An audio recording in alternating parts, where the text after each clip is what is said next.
Joubin, Professor of English at George Washington University, right here in Washington, D.C. And I pioneered a Trustworthy AI chatbot as teaching assistant for humanities classes. And I think there's a big applicability in other realms.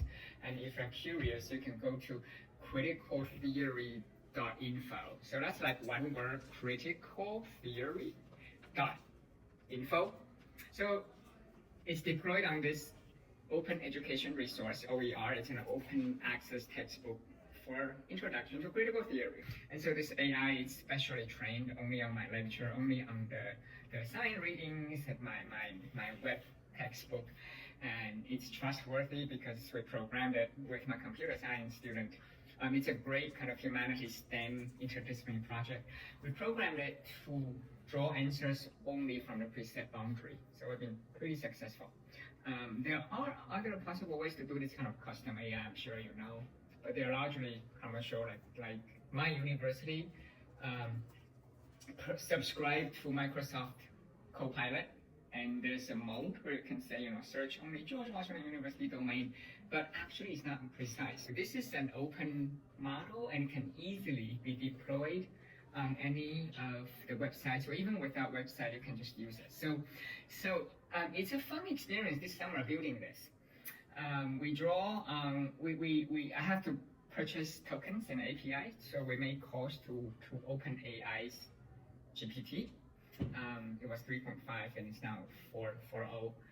That's to make the model be able to speak English and 58 other languages. And then, but it doesn't operate like ChatGPT, because that's just to tap into the large language model so that I can speak. And then on our own database, we have custom data sets. We have more than 3,000 words of elaborate prompt in the background, such as if students ask these types of questions, you might respond this way. And it's programmed to respond with bullet points rather than essay format. It's programmed to ask more questions, which is also very unique. So, one thing is, especially in the humanities, but in higher education, I feel like students use AI as a shortcut. Tell me what the answer is. And even the answer, they may not actually bother analyzing, or reading very closely or develop meta-cognition skills. So that's the problem. And so I'm trying to put some distance to that in terms of the bot would not give them outright the answer or 10 answers, but to ask more questions. So questions become my learning goal. Can you form good open-ended research questions? What are some valid questions to ask about this data set or the assigned reading?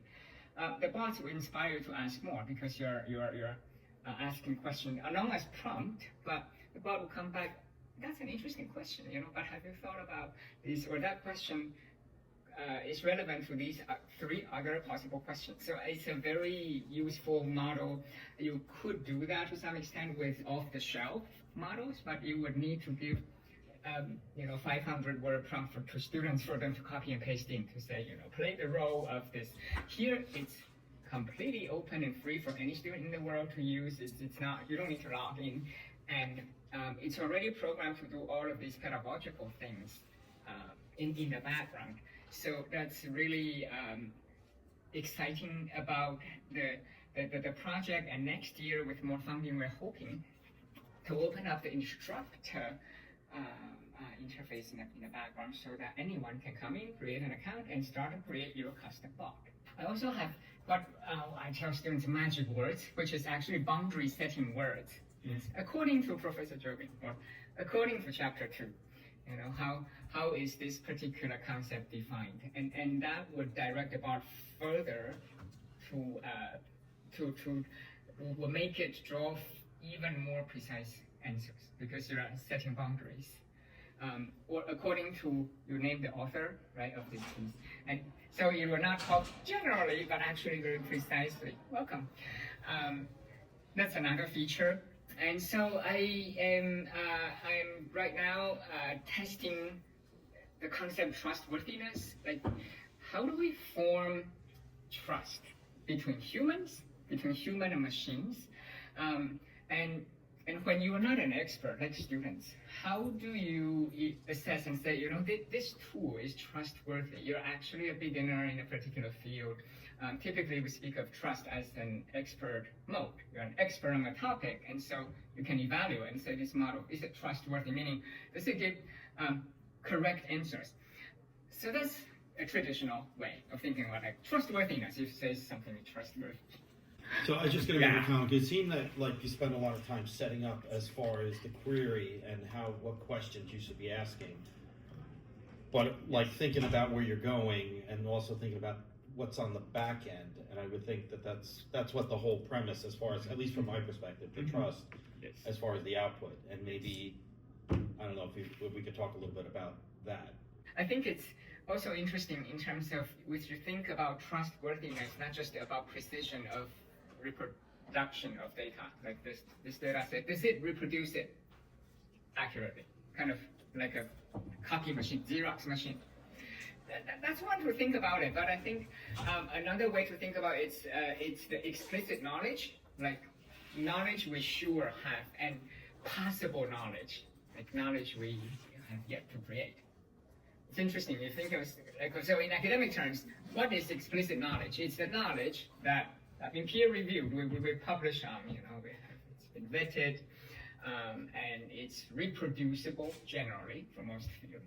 We say that's explicit knowledge, but actually, according to research of epistemology, research on knowledge production, that's only 20%. If there's a total realm of total knowledge, that's 20% is explicit knowledge, 80% is implicit knowledge, possible knowledge, strange knowledge by hallucination. AI loves to hallucinate. So a traditional way is to accuse it, it hallucinates, it's stupid. But actually, that's a form of creativity too, in the right context. Not always correct. I'm not saying when it makes up references or, leads the law firm to doom. There's this famous case of lawyers who are, citing cases made up by AI without double checking. It's not in that sense, but rather, Einstein making a leap and then come up with theory of relativity. But how does that happen? I think AI has a role in that, in its randomness, in its creativity, because humans do that too. So we should evaluate trustworthiness not as Xerox machine, like, did it make a faithful copy? If that's the data set, and now I ask you a question, it's not data retrieval. Do you retrieve kind of mechanically, like very faithful? Yes. And so what you're saying is basically factual and therefore trustworthy. That's a very basic level. So next level, what I want to evaluate is trustworthiness with some creativity. It requires, of course, a higher level of expertise. Say, students might not always be able to judge it, or maybe they have to go through more elaborate steps of verifying that, almost playing the role of a peer reviewer, not just a fact checker. Go back textbook. Does it say XYZ? AI said XYZ. Okay, and so that's a kind of more mechanical entry level task we call fact checking. But beyond that, can you verify the validity of the creation of what we call possible knowledge? So no longer explicit knowledge based on these data points. I'm now making this hypothesis and inference, and it's the possible knowledge. And that is to be, of course, to be verified by the larger communities. So AI can play a training role in this. It can play a training role because students are not scholars yet. They can't fully participate in the scholarly community in being a real-life peer reviewer, for example. And if you peer review AI output in this sense, I think it's very productive. Beyond the fact-checking, like go back to textbook page 5, and AI says, that's only one step. I have a question related to kind of training, but training of the model itself. So you said you use, your own syllabi to train the model. But then, of course, that implies that, there's fundamental knowledge that, like, a person would need to understand an article that you give them. How does that work, and how do you verify the trustworthiness of whatever else the model needs to understand in order to understand the article? Right. So I actually added a lot of scaffolding, which is my own stuff. So you might say it's cheating. It's not just AI, read these 10 articles. And you just inherently, obviously, AI would not do that. It doesn't have domain knowledge. It ultimately is a statistical model. So I'm actually providing my summary, my teaching notes. And this article, they are making 3 key arguments, and it's this, and it's related to this other article. So I'm actually feeding it that meta-level scaffolding, not just giving it data. The commercial models, they're full of data, larger than mine. Hence large language models and all the data sets. So this is a very human-centered approach to create trustworthiness at the basic level. My documents, those that I wrote, are documents that are teaching AI, essentially. So ultimately, that's why I kind of focus on the asking users questions rather than the answer is this, and the way AI talks, because it's so fluent, there's the perception among students that it is the answer because it's like a teacher, it's like a lecturer, and I want to counter that assumption. So I make AI ask them questions, or if they say, help me with this short writing, help me with this writing assignment. And AI might start with, instead of just helping them, it'll say, what do you have in mind? It might say something, very rough, so with this broad thesis, there seem to be 3 aspects that are really interesting. Are you thinking about any one of these? Students might say, oh, right, I want to pursue A.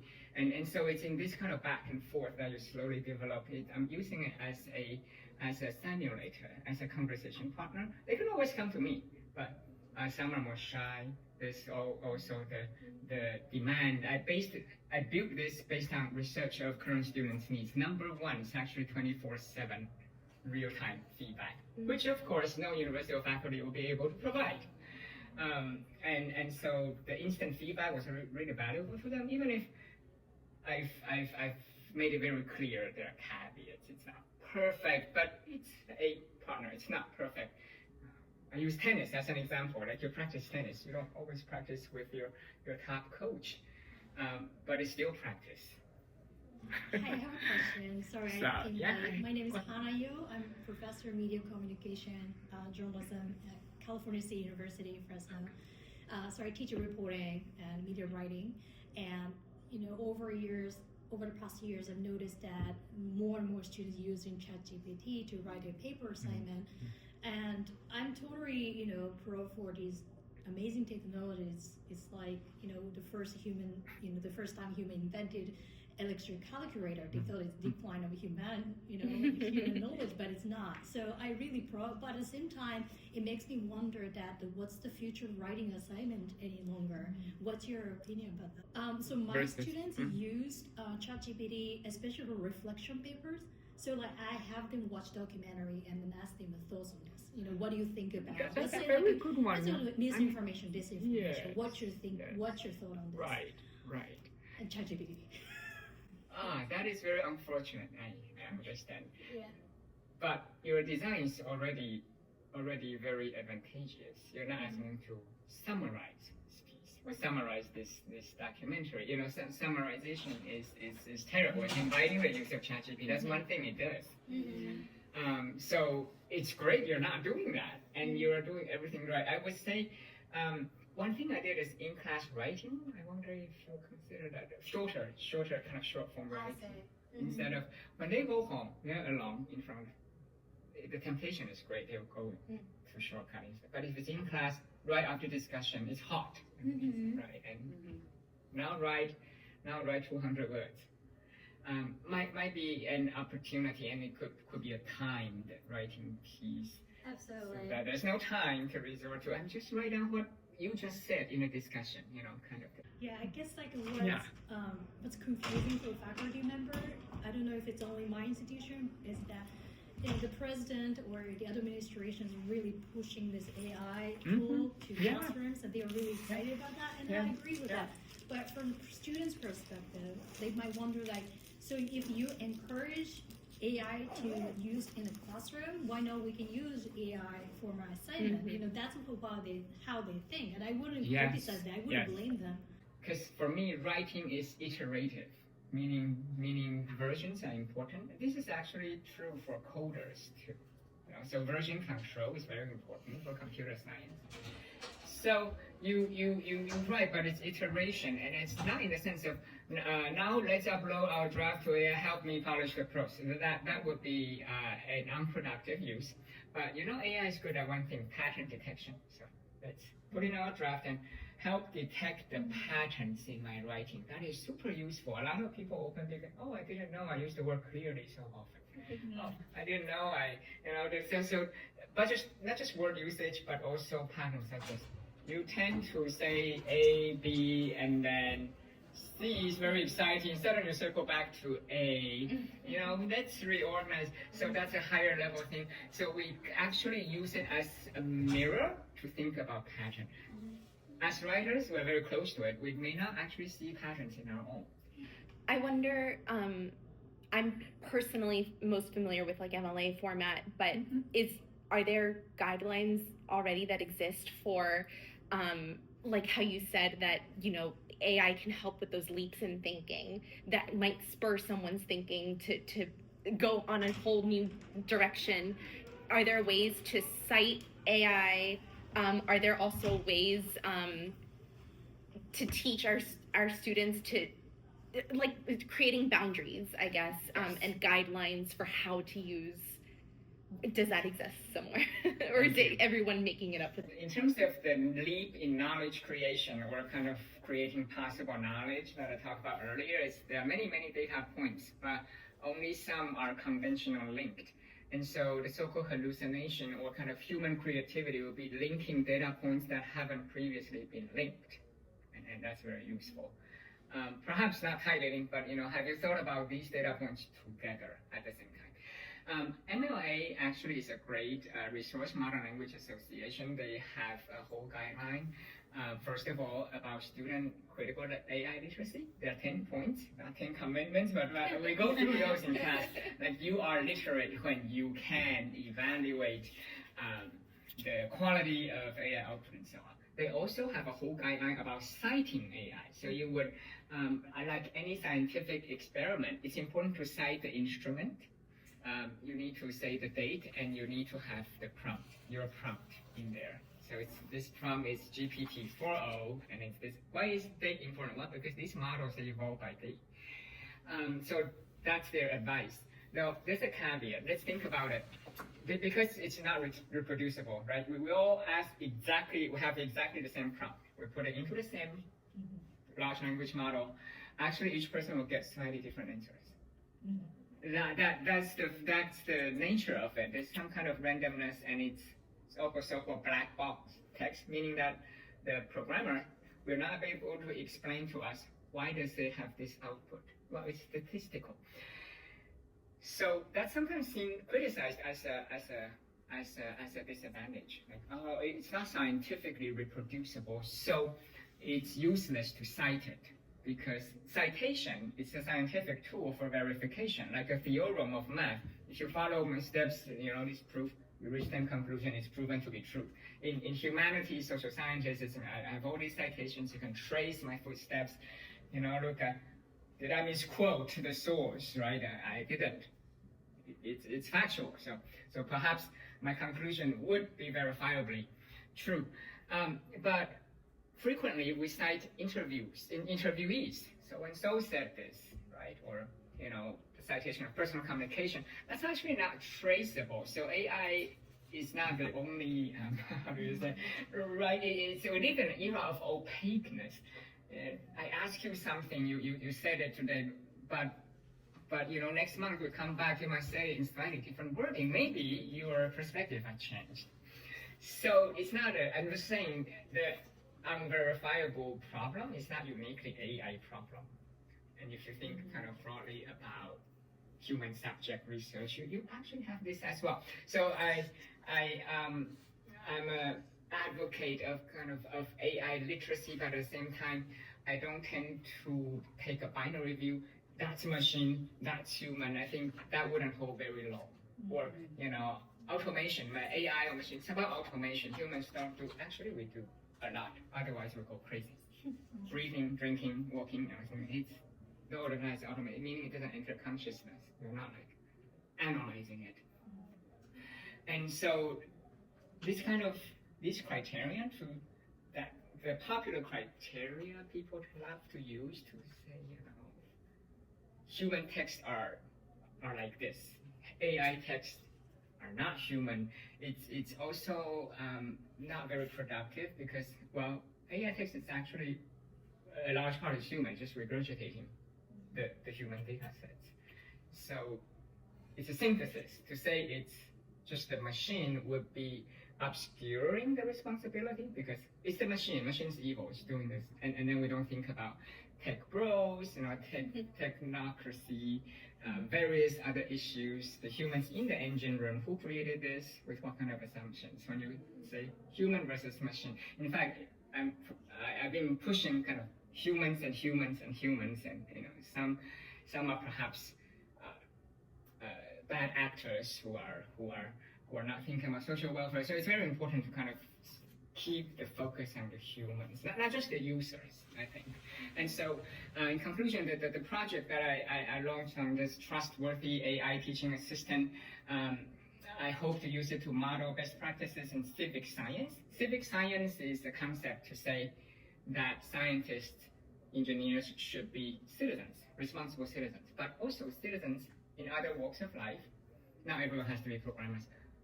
Should be stakeholders. We should participate actively. Now, I'm not a coder. My student taught me enough code in order to do maintenance. But it's in the sense of actively talking about it, thinking about it, actively participating in the design of it. So in our collaboration, I'll tell my students, what is trustworthiness from higher education perspective, not from a for-profit company perspective.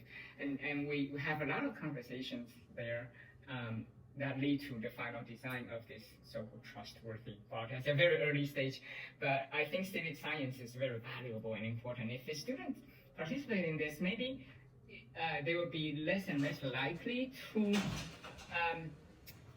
misuse AI or use it. I stress to them, AI is one of many tools, right? And don't just insist on holding a hammer for every tool, and the hammer can only do certain things. So the literacy is super important these days in terms of picking the appropriate tool for the appropriate.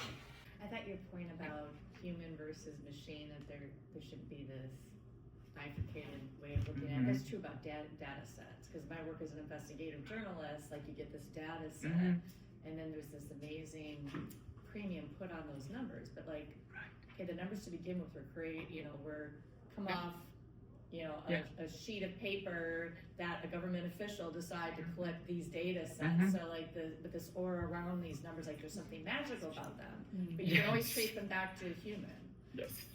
Maybe the way they were collected is magical, but in the end, there's always, humans tied to it. But data is always dirty. It's just how dirty it is. And I would love to hear really quickly your elevator spiel for faculty who basically want to prohibit. They want to have very punitive policies on their syllabus, no matter what their subject matter is. They just don't want to think about AI. They don't want to think students are using it. Like, what can we say to folks? I mean, I think it's here. We need to figure out how to use it as a tool. But like, what would you say to those folks? Because we have a lot of those people in my institution. I would rather that we use it together so that I can kind of have more control. I model best practices, and I even went so far as building my own AI and said, what are you using this one? It's free. Trustworthy specifically for this course. It's much more efficient than ChatGPT. And students agreed. They voted with their fingers. They say, oh, well, it's free. It's convenient here. It's attached to the textbook. So instead of resorting to they do know. They're not stupid. They know that AI will hallucinate. GPT's answers may not be very useful to help them in this class. So when I presented them this alternate option, it's what we call narrow AI. It's narrow AI. It's very small. It doesn't know anything. I actually tried to ask astrophysics. It will say it doesn't know. So that's also a feature I'm quite proud of. GPT will never say it doesn't know, right? Because it's not programmed to say it. It's just programmed to continue your sentence. It will say that's why it starts to so-called hallucinate. But here things have very strict boundary setting actions. So anything beyond it will immediately say that it's not. You say I don't know, or it's not in the data set. So I just hope we can have more and more this kind even for people who are firmly opposed. I think this might have some attraction to educators. Wouldn't you want control? Well, here I have a controlled environment. It's my AI and it's used in this class. And if they were using anything at all, I'd rather that. Why would they use AI? Because they're falling behind. They want a shortcut, for example, right? And mine could help them to some regard, to some extent. Some students don't do the reading, and they use my please summarize today's reading. Bit of disappointing use, but better than GPT. It just seems like the difficulty is that everyone is figuring out for themselves right now. You can but it doesn't seem like there's any sort of consensus on like, okay, let's teach educators that this is how you talk to your students, or this is how.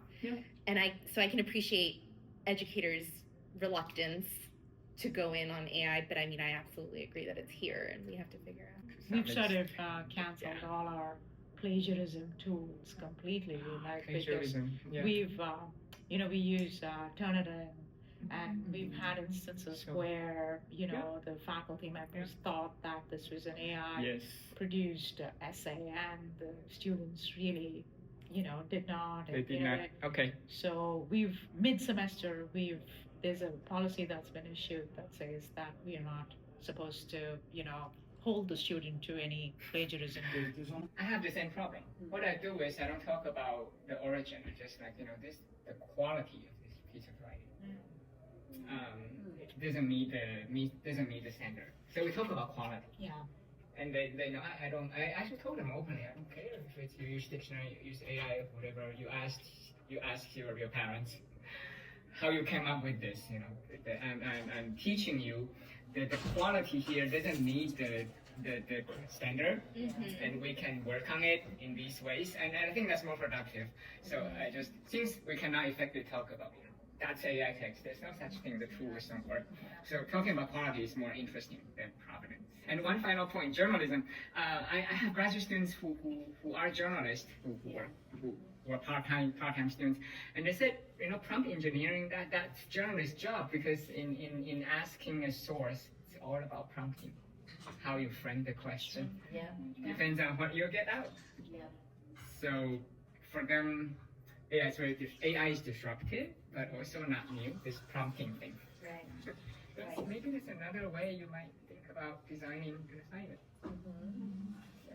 Thank you. Thank you so much. Thank you.